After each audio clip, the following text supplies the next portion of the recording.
Welcome to episode number 19 of Oil Painting Question and Answers. Before we get into the questions, I want to show you guys some paintings that I personally love. And by the way, if you don't have your video in full screen mode, go ahead and do that now, because I want to show you some paintings. In order to see the colors right and the values right, it makes a huge difference if your video's in full screen mode. All right, so let me, before I show you these paintings that I love, I want to qualify this lesson and say, where normally I try to teach things that have definitive answers, like if you mix yellow and blue together, you get green. But in this video, I'm really going to tell you my own personal taste, and there's certainly people that have very different tastes than I do, and there's no right or wrong answer to any of this. But I just thought, I'm stepping out of my comfort zone a little bit, but I really feel like it might be beneficial just for me to just come right out and show you some paintings that I really love, that really move me personally, and maybe that'll give you some insight into your own paintings that you love. There are three things that I've noticed, and I'm sure there's more, but the three things that jump out at me about my own personal taste in oil painting is I like paintings that look effortlessly painted. And what I mean by that is I don't necessarily like paintings that are overworked, or that are super photoreal, that it looks like it took them 6 months to paint it or whatever it is. Velázquez was the first artist that really kind of changed the way paintings were painted, where he could sit down and finish a painting in 1 or 2 days, 3 days, and not spend months on it like some of the artists that came before him would do.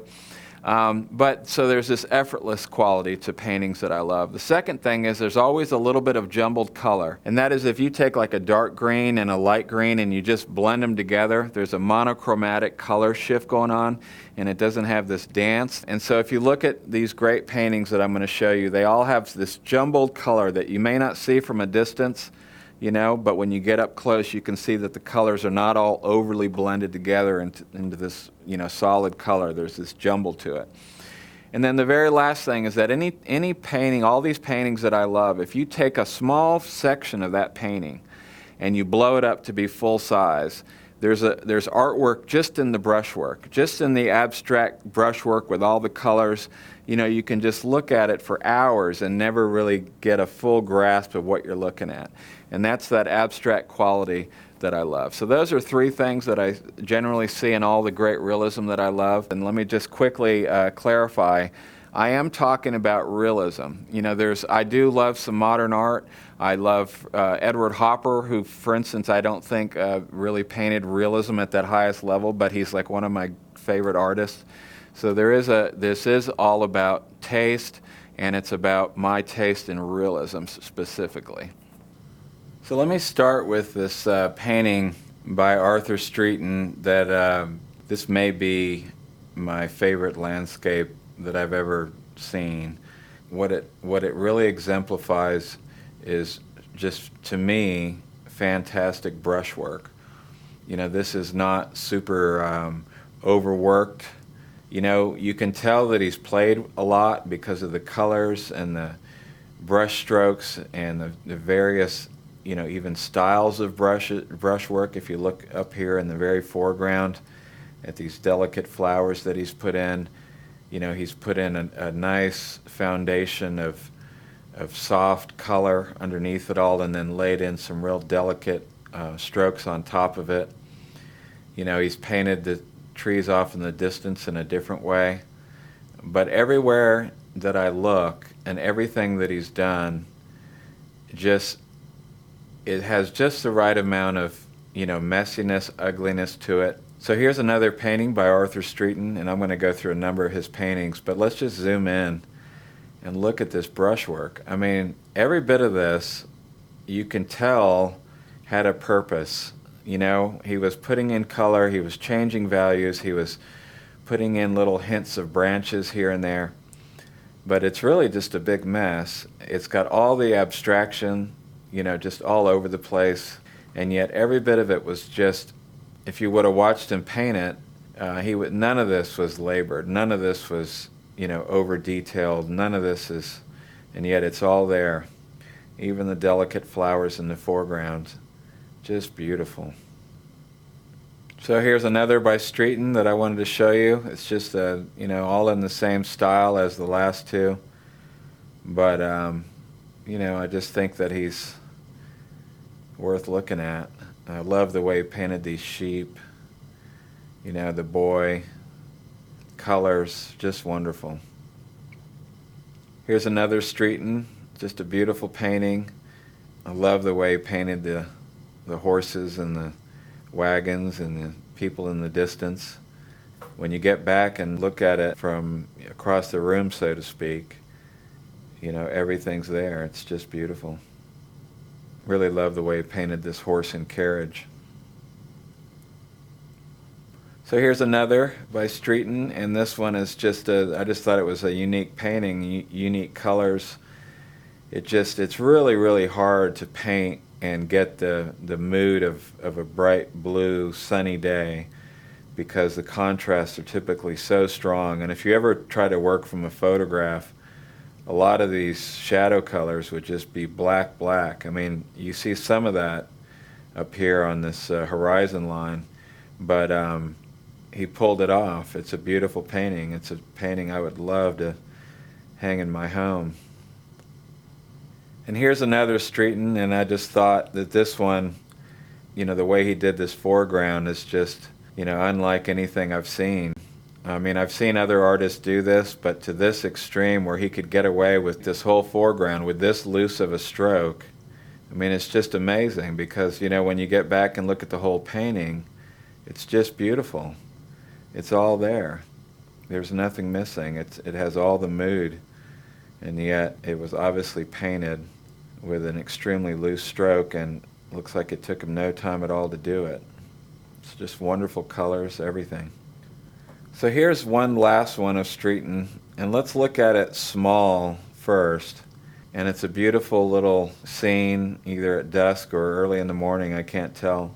And if you get in there close and really zoom in, and I think it's probably a really small painting, but it's just an extreme example of loose brushwork, where if the values work, the whole painting works. Rembrandt said paintings are for looking, not for smelling. And so if you had this hanging on the wall and you stood 6 feet away from it, everything's there, all the mood, all the feeling, and yet he couldn't have spent very long on it at all. And look at it. So I wanted to talk about another artist that's not very well known, but I think I've always really loved his work. I don't love all of it. He's painted a lot of paintings that I don't care for, but I've picked out some of my favorites, and in my opinion, I think it just doesn't get any better than this. It's obviously very loose. He's just been dashing color in all over the place. Nothing is overworked. It's just smudges of color. But when you get back and look at this painting as a whole, the values, the colors, just everything, it's all there, all the mood. In my own personal taste, it just doesn't get any better than this. This is another one that he painted, and this is probably his most famous painting. But I really like this one by Shannon as well, and I just thought I'd show it to you in case you haven't seen it. But just wonderful colors all over the place. You can just fall in love with his brushwork and his colors. Just love the way these faces are painted. Here's another painting by Shannon, and this, reminds me of Klimt in a lot of ways, but I even like this better. This is a painting that I wish I could see in person, but it's just one of those that I just personally love the way it's painted and love the mood of it all. And here's one last one by Shannon. Just another one I wanted to show you. Just love the brushwork and just everything about it. So now let me just show you a single painting from several different artists just to show you. This is a painting that I've always loved, and I've shown this one before, but it's just a floral that I absolutely love. Whenever you can get away with painting this messy, and yet when you step back and look at it from a distance, it's just all there. It's just beautiful. Here's a nice little head that I just came across, and I just thought, wow, look at the brushwork in this one. You can see obviously that it was not overworked, and the colors, everything about it down here in the collar. Just a wonderful contrast in the golden yellows and the blues, and just thought I'd show it to you. It's just beautiful. Here's another one that's in a completely different style. It's very muted colors, which I like as well. I tend to like dirty colors, but I just thought it was interesting brushwork up close. So now let's look at some classic paintings by some artists that you're probably very familiar with. And I wanted to start with Velázquez, and this is a painting I've shown before, but it was really, I think, it was maybe the first time in history that somebody painted a painting this loose with this much visible brushwork. There's no super detail, there's no eyelashes, there's no, sharp lines anywhere. It's just smudges of color. It's got all this brushwork, and yet when you look at it from a distance, it's just, almost perfect. And so Velázquez really was the first, I think, to really take it to this level. So now let's take a look at this Rembrandt painting, which is a beautiful painting, especially if you step back and look at it from across the room, like Rembrandt intended. And yet when you get in close, as you can see, there's all this brushwork. So he never got in there and, overworked it and painted every last little eyelash or every last little jewel. He just laid it in, and yet there's nothing missing. It's all there when you step back and look at it from a distance. Here's a painting by Repin, one of my favorite artists, just a great Russian artist, and just love the way he paints, love the detail. You can see that it's not overworked. It's high realism, and yet you can see that he just laid it in. And if you look down here in the bottom corner, you can really see the brushwork and how it was just laid in without being overworked. Here's a painting by Degas that I've always liked. This is an early painting of his, but same thing. It's not overworked. This is a small painting, but you can see all the brushwork. And then here's one last one by John Singer Sargent, who I talk about all the time, and I love his work. But, it just doesn't get any better. He knew how to lay it down, and yet this painting is just high realism when you step back away. Just love the colors. This green color under her lips really changes how you perceive the red in the lips, so that the red looks a lot stronger than it otherwise would. And Sargent was always a master of hands. Even if it doesn't make sense, that's the amazing thing. I'm not even sure which finger I'm looking at or how her fingers are held together. It just looks like a big mess almost, a big tangle. But when you get back and look at it, it all works. He's always doing that with hands. And then look at her necklace. It's just fantastic. Okay, so now let's get into some questions. I'm curious about brushes. What type and how many do I need to start out portrait painting? I see you have 16 various brushes on the stand. If you go to the supply list on drawmixpaint.com, I recommend some brushes, and on there I say that is a minimum. So really it's designed for somebody who's on a budget and they want to know how many brushes do I need, and those are the brushes that I list on the supply list. So go check that out. They're all filberts of various sizes, and that's a minimum. But I would get twice as many as I have on the supply list, if not 3 times as many. There are a lot of artists out there that will paint with 2 or 3 brushes, and they're just always, keep cleaning the same one.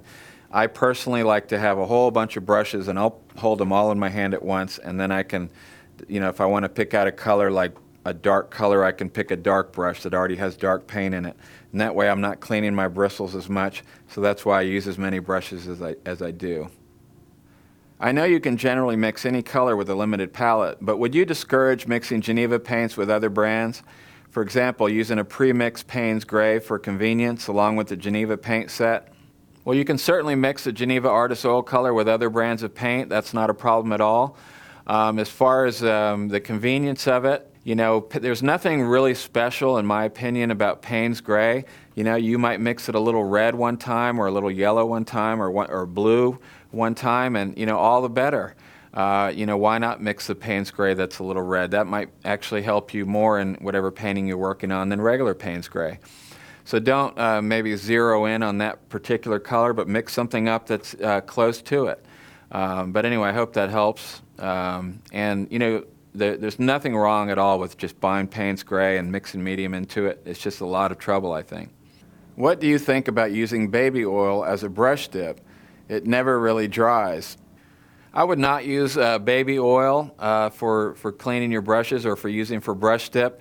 The issue with those oils and the fact that they don't dry is the problem with that is, safflower oil, poppy seed oil, linseed oil are all drying oils, meaning that if you leave a drop of linseed oil on a piece of glass and you come back, a month later, it's turned into a solid because it's dried. Baby oil will not do that. You can leave it there for a year and it's just going to stay liquid. Now, if a little bit of mineral oil or baby oil gets into your paint, and then you paint with it and on the canvas, that mineral oil, there's going to be just a little bit of it on the surface of your paint, and then that little bit of mineral oil, which will never dry, it'll just stay there. When lint or dust falls, it'll stick to your paint and just has this very slight sort of oily surface that will develop if you get mineral oil or baby oil into your paint. Now, of course, you could clean it out and make really sure that you're not getting any of it in, but then you're cleaning your brushes with a different oil, and it kind of defeats the whole purpose of having a brush dip. Now, one thing I should also say is the Geneva brush dip, you can make it yourself, but you need to use safflower oil or poppy seed oil because those are the very slow drying oils that are commonly used in all oil paints, but it needs to be artist grade. Don't go to the grocery store and just buy safflower oil. There's a difference there, and you want to use the one that's designed for artists for some technical reasons, which I won't get into. What do you think about studying anatomy to help with illustrating a particular scene? If you're only painting what you see, using models all the time or whatever, then I don't know. I think, it certainly won't hurt to have an understanding of anatomy and how things are put together under the flesh, so to speak.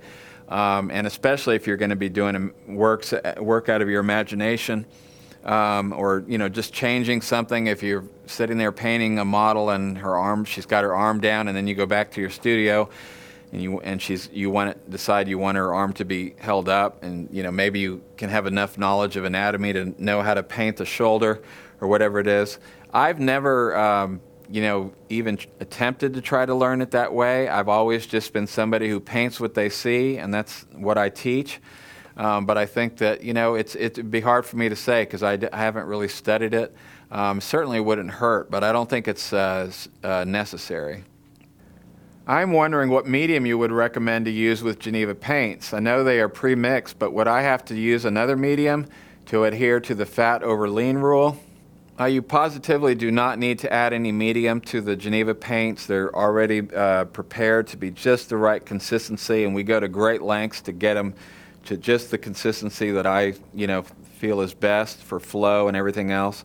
But if you are painting in layers, if you're painting wet and wet, the whole fat over lean thing is something that people maybe worry about more than they should, I think. A lot of the great artists, when they paint it in layers, you can go in and look at their old paintings and see that they've violated a fat over lean here or fat over lean there. It's something that you should be aware of, but not something that you should, concern yourself too much about.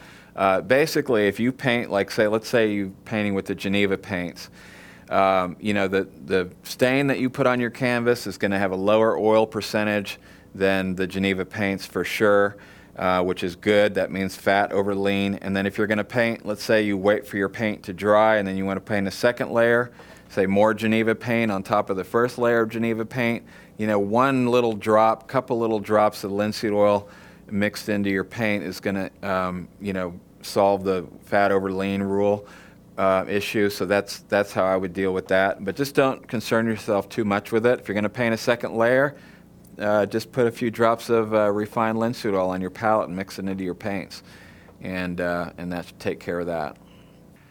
Cadmium yellow is so costly. Why not use lemon yellow or something similar? The thing about cadmium pigment is that it's a very rich pigment, and a lot of the other yellows that are available, they either have white in them and they're not as rich. They're like yellow, but there's a white undertone, which means that it doesn't mix as well the real dark oranges or the dark umber colors where you put yellow into it. It kind of milks things up, and you don't even know the white's in there. But the cadmiums are just pure colors. They're very opaque. They have a lot of intensity to them. So it's just a lot easier to work with, and that's why the cadmium yellows and the cadmium reds are still so popular with artists, even though they are quite a bit more expensive. The red that we sell is also, a very intense pigment, and it's just a rare pigment, so it really just depends. The cost of the pigment itself is the huge variation from, say, something like burnt umber or white to the cadmium yellows or the, cadmium reds. So that difference is why the price is so different. So we could offer a non-cadmium color, which was a lot less, but it just wouldn't perform as well as the cadmiums do. And if you've ever used cadmium and then you switch to something else, you really miss it because it's just that rich, intense color that has such nice undertones to it. Do you ever get the feeling certain colors are easier to paint than others? For example, would you find it easier to mix colors for a golden retriever rather than a black lab? I personally find it more difficult to see details when painting really dark colors, and even more so when trying to add highlights to dark colors. I'm glad you asked that question. I think that there's a couple of things going on here. Number one, I've got a video on how to set up your studio and how to properly light your studio and your paintings. The reason that you're having trouble seeing detail in the shadow is because you don't have a bright enough studio light, or you have glare on the surface, or whatever it is. But one of those two things, if you have a little bit of glare or your studio light isn't bright enough, then you're not going to be able to see the detail in the shadow. If your studio is lit properly and your painting is lit properly and you don't have glare on the surface, then you can see detail in the shadow just as easily as you can see it in the highlight, and that is not an issue at all. Sure of that. So I think that I would highly recommend going and looking at that video. You don't have to have a black studio. A lot of times people think think everybody should paint in black rooms. That's not the case at all, but the area behind you needs to be dark. There's a lot of things. Your easel should be straight vertical, not leaning back, which tends to cause more glare. And so there's all these things. So I would go to the online course on drawmixpaint.com, and right at the beginning I talk about setting up your studio and lighting and all kinds of stuff relative to that. And I think that may be what your issue is as far as seeing into the dark colors. Now, do I like some colors more than others? There are certain colors that are easier to paint with. The burnt umbers and colors that tend to be on the orange side, where it's yellow instead of white, tend to blend better. If you take a dark color and you're painting, say, a brown piece of wood, the black and dark colors are all just burnt umber anyway, and when you mix the lighter colors, which tend to have a lot of yellow in them instead of white, but when they blend together, they make a natural intermediate, just almost by chance, I guess. But on the other hand, if you're mixing like a blue colors where the light colors have a lot of white in them and the shadows have a lot of blue in them, then you get these real milky colors that are not natural at all. So in general, warmer colors like burnt umbers and colors that are, have a lot of orange and are shifted to the yellow side tend to be easier to work with than colors that have a lot of milk into them. But you just learn to do that. When you paint lighter colors, you shouldn't be blending your light colors into your shadow colors. And I talk about that in How to Paint in Oil video that I have. But then aside from that, there's one other thing, and that is that it's a lot easier to paint fewer steps. So in other words, if I'm going to paint a black lab, and you're working from a properly exposed photo, not a big, bright, overexposed picture, you know, you might only have, say, 3, 4, 5 steps from the black in the shadow to the shine on the top of their head, because they're black and there's just not that much range. And it's a lot easier to paint when you've only got 3 or 4 steps. I mean, if I'm going to paint somebody's dark jacket, I mean, I might have 3 steps and I can just paint it in no time, because it's, you know, there's just not a lot going on as far as range goes.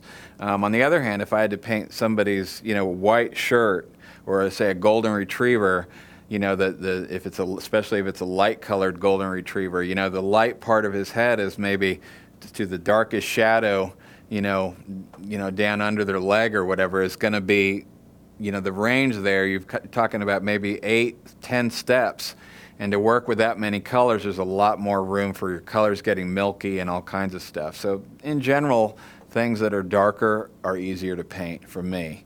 But definitely check out the lighting issue, because you shouldn't have any trouble seeing into the shadows in your paintings, and that's either a matter of not enough light or too much glare on the surface. If you go to drawmixpaint.com, you'll find links to all my free videos. If you're interested in the paint that I use, go to genevafineart.com, and thank you so much for watching.